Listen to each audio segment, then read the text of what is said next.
রাত পোহালে দিনের শুরু। আমাদের মেয়েদের সকাল হলেই কাজের শুরু হয়ে যায়। সকাল থেকে শুরু হয় আমাদের যাবতীয় সংসারের কাজ। এই কাজ আমাদের কখনো পিছন ছাড়ে না, বরং বলতে পারো কাজ পিছন না ছাড়লেও আমরা মেয়েরা কিন্তু কখনোই কাজের পিছন ছাড়ি না। কাজ করতে আমাদের ভালো লাগে, আমরা ভালোবেসে সংসারের যাবতীয় সব কাজ করে থাকি। গুড মর্নিং বন্ধুরা, আমি শ্রাবণী, সৃজা অ্যান্ড মম লাইফস্টাইলে নতুন একটা ডেলি ব্লগ নিয়ে চলে এসেছি তোমাদের সামনে। প্রতিদিনের মতো আজকেও সকাল সকাল উঠে পড়েছি এবং শুরু করে দিয়েছি যাবতীয় যা কাজ। আজকে কাজ নিয়ে কোনো কথা হবে না, কথা হবে শুধু আমার আর তোমার মধ্যে। আমি কাজগুলো করতে থাকি, তোমরা দেখতে থাকো আর আমার কথাগুলো শুনতে থাকো। বাচ্চা মায়ের সব থেকে বড় প্রায়োরিটি হয়ে থাকে। মানে বাচ্চাকে যত্ন আত্তি করা, ধরা বা তাকে খাওয়ানো সব কাজই কিন্তু মাই করে থাকে। কিন্তু এই সব কাজের ফাঁকে বাচ্চাকে যদি কেউ না ধরে তাহলে কিন্তু মা সংসারে কোনো রকম কোনো কাজ করতে পারে না। যাদের ছোট বাচ্চা আছে তারা অবশ্যই আমার কথাটা বুঝতে পারবে। আমাকে প্রতিদিন সকালবেলা আমার মেয়েকে পাশের একটা বাড়িতে দিয়ে আসতে হয়। বলতে পারো ভালোবেসেই তারা আমার মেয়েকে রাখে এবং আমার মেয়ে তাদের কাছে থাকতে খুব ভালোবাসে। বাড়িতে মানুষ নেই বলবো না, বাড়িতে মানুষ আছে, কিন্তু বাড়ির মানুষ বাচ্চা ধরতে অতটা আগ্রহী নয়।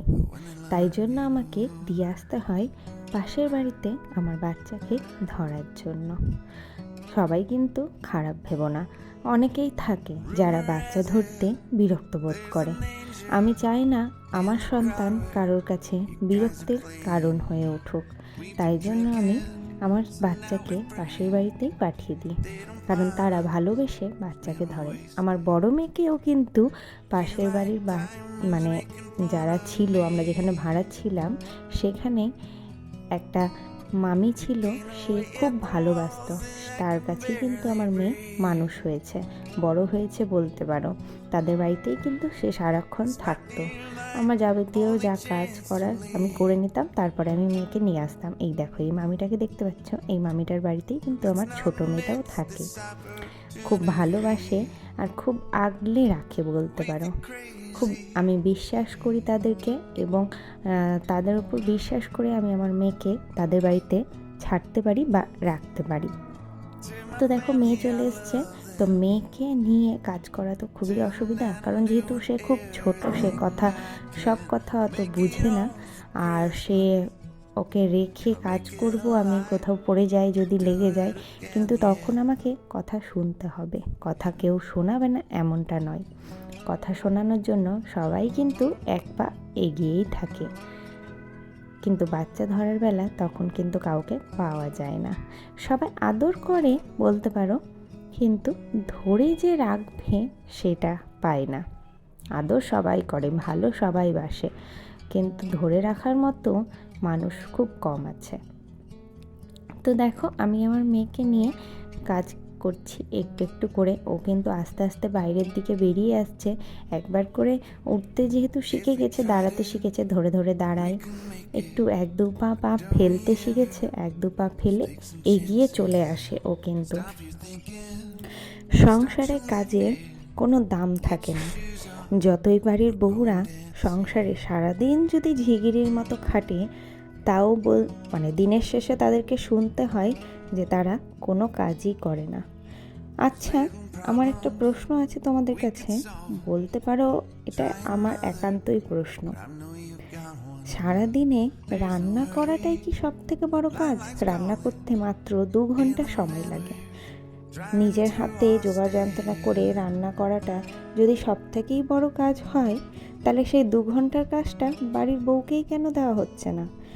আর এই সব কাজ করতে কি পরিশ্রম লাগে না, সময় লাগে না? আচ্ছা, এইগুলো কি বিনা পরিশ্রমে, বিনা সময়ে বাড়ির যাবতীয় সমস্ত কাজ হয়ে যায়?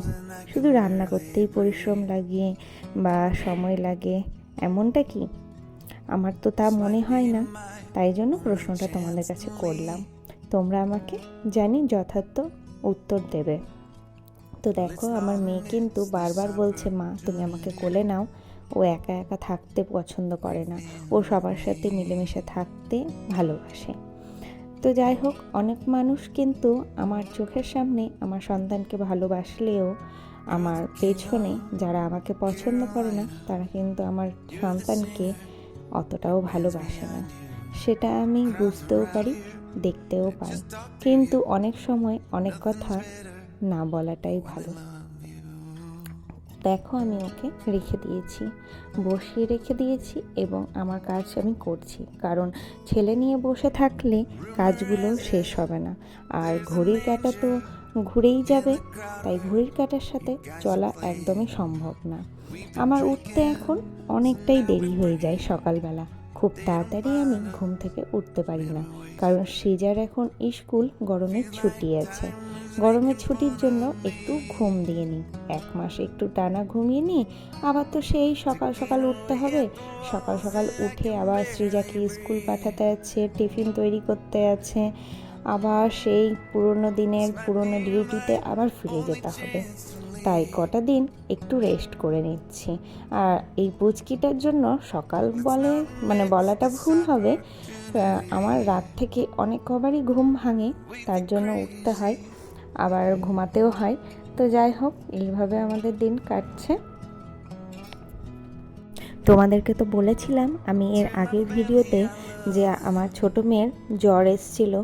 তো ওর জ্বরের জন্য আমি কোনো রকমই কোনো কাজ করে উঠতে পারছিলাম না, ভিডিও ঠিকমতো এডিট করে ছাড়তেও পারছিলাম না, কারণ ও ছোট তো, আর যখন জ্বরটা থাকছে ও একদমই আমাকে ছাড়ছিল না। তো যাই হোক, এখন ওর জ্বরটা ভালো হয়ে গেছে। 2 দিন ছিল জ্বরটা, 3 দিনের দিন হালকা হালকা দিয়ে ভালো হয়ে গেছে, আর নেই। ডাক্তার তো বলেছিল জ্বর না ছাড়লে ব্লাড টেস্ট করতে হবে। তো যাই হোক, ভগবানের আশীর্বাদে আর ব্লাড টেস্ট করতে হয়নি, ওর জ্বরটা সেরে গেছে, ও এখন পুরোপুরিভাবে সুস্থ। তো তোমরা একটু প্রে করো ও যেন সুস্থ থাকে, ভালো থাকে, কারণ বাচ্চারা ভালো থাকলে মারাও খুব ভালো থাকে। তো ওকে আমি রেখে এসেছি নিচে মামনির কাছে, আর নিয়ে চলে এসেছি উপরে কাপড়গুলো মেলতে, কারণ ওকে নিয়ে কাপড় মেলাটা খুবই অসুবিধা হয়, ছাদে এদিক ওদিকে ঘুরে বেড়ায়। আর এখন আমাদের ছাদে 4 সাইডে পায়রা বাসা করেছে, যার জন্য পায়রার পটি পড়ে থাকে ছাদে, আর সেইগুলো আমার মেয়ে কিন্তু তুলে মুখে দিয়ে দিতে পারে। সেই জন্য ওকে আর নিয়ে আসি না আমি ছাদে, ওকে আমি নিচেই রেখে আসি। অনেক সময় বড় মেয়ের কাছেই ছেড়ে আসি আমি তাকে। বড় মেয়ে এখন যেহেতু একটু বড় হয়ে গেছে, সেহেতু ও ও কিন্তু তার বোনকে ভালোভাবে আগলে রাখে এবং যত্ন করে। তোমরা এখন যে ভিডিওটা দেখছো, এটা কিন্তু ডাক্তারের কাছে যাওয়ার একটা ছোট্ট ক্লিপ আমি নিয়ে রেখেছিলাম, যে আমরা ডাক্তারের কাছে গেছিলাম। তো সেই ভিডিওটা এই ভিডিওর মধ্যে আমি দিয়েছি। তো বন্ধুরা, আজকে আমরা ডাক্তারের কাছে গেছিলাম, তোমরা তো দেখলে। তো ডাক্তারের ওখান থেকে চলে এসেছি, অনেকক্ষণ হয়েছে। এসে এসে মামায় গাড়িতে ঘুমিয়ে পড়েছিল আস্তে আস্তে। তো তাড়াতাড়ি করে এসে ধরো ওকে খাওয়াও বলে খাবার ঠিক করলাম, কিন্তু তোমাদের দাদা ভাই বললো যে ছেড়ে দাও, ও যখন ঘুমিয়ে গেছে এখন আর খাওয়াতে হবে না, ও ঘুম থেকে উঠুক তারপর খাওয়াবে। তো 5:30 নাগাদ ও ঘুম থেকে উঠেছে, আর আমি স্নান করে যাইনি, মানে হঠাৎ করে প্রোগ্রাম হলো ডাক্তারের কাছে যাওয়ার, জ্বরটা ছাড়ছিল না তাই। এখনো গায়ে জ্বর আছে ছেলে, তো ওষুধ দিয়েছি, ওষুধ খাওয়ালাম। তো এসে স্নান টান করে খাওয়া দাওয়া করে আমরাও একটু শুয়ে পড়েছিলাম ওর সাথে, ওই সোনামাটার সাথে। মায়ের গায়ে একদম জ্বর, এখনো জ্বর আছে মায়ের গায়ে। চলো দেখতে থাকো তোমরা।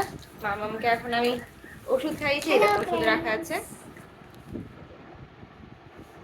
সৃজাও গেছিল ডাক্তারের ওখানে। তো যাই হোক, বেশি ভিডিও করিনি, অল্প একটু করেছি, যে ডাক্তারের কাছে গেছিলাম।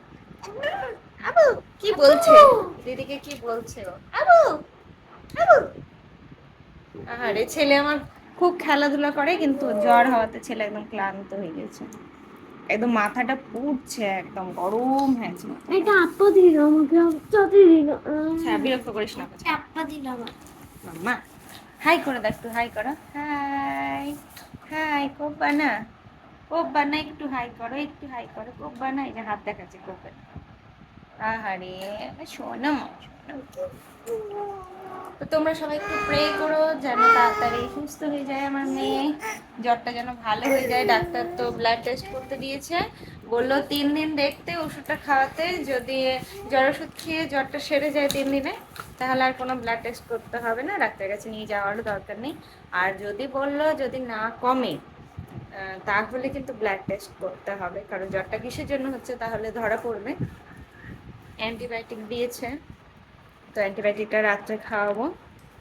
মামাই মামাই মামাই দেখাই দিকে দেখা।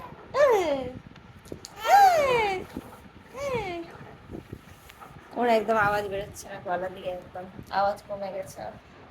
তো চলো তোমাদের সাথে একটু পরে আবার কথা বলছি। দেখো বন্ধুরা, আমরা এখন সন্ধ্যাবেলা মুড়ি আর চা নিয়ে বসে পড়েছি। আর আমি গেছিলাম পুচকিটাকে নিচে খাওয়াতে, আর দেখো কি করেছে, কত মুড়ি ফেলেছে দেখছো, কত মুড়ি মেঝেতে পড়ে আছে। মানে ওকে কোনো কাজ দেওয়া মানে সেই কাজে ব্যাঘাত ঘটাবেই, কোনো অনিষ্ট কিছু করবেই।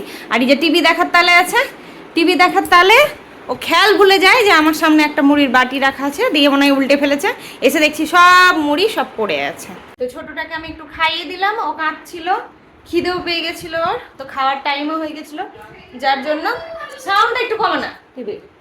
তোকে খাইয়ে দিয়েছি, খাওয়ার পরে পাশে একটা মামির বাড়িতেও যায়, মামিটাকে খুব ভালোবাসে, তো রাস্তায় দেখতে পেয়েছে, দেখা মাত্র এখন মামিটার কোলে যাবে, তো তার জন্য ওকে একটু নিচে রেখে দিয়েই আমি উপরে এলাম। আর প্রচন্ড মশা, আমার পা দুটো একদম ফুলিয়ে দিল, একদম ফুলিয়ে দিল, একদম মশাতে নিচে একটুখানিটা থাকাতে।